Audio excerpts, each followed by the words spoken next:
Hi, I'm Mingyun. Hello, I'm Stephen. In this lesson, we're going to talk about top 5 Korean expressions to use when you're scared. Number 1. 엄마야. 엄마야.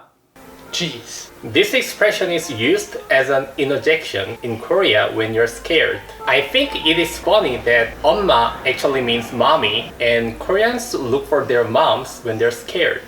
아빠야. 라고는 아빠야. 라고는 안 해요. Number 2. 아우, 깜짝이야. 아우 깜짝이야. My gosh. This expression is also used as an interjection when you're scared. Most Koreans use both 엄마야, 아우 깜짝이야 often, and I think I instinctively say 아우 깜짝이야 much more. Stephen. 깜짝이야. Number 3.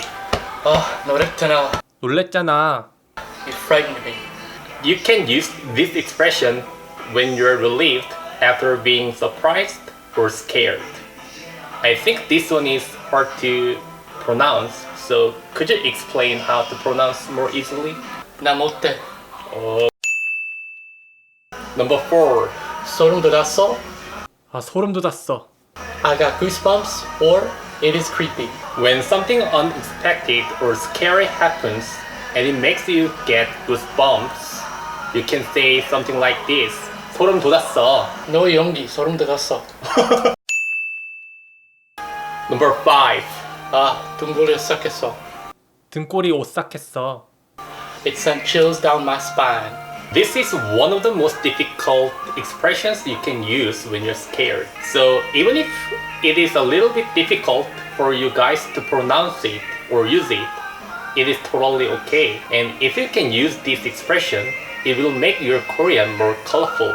민균, when I saw you acting, 등골이 오싹했어. 네, 오늘은 무서울 때 사용할 수 있는 표현 5가지를 봤는데요. 어떠셨나요? I learned some new things today about how to use many different Korean expressions when I'm scared. Also, make sure as you watch this video to hit the like button, subscribe, comment on below, and we'll see you next time. Bye bye. Bye bye.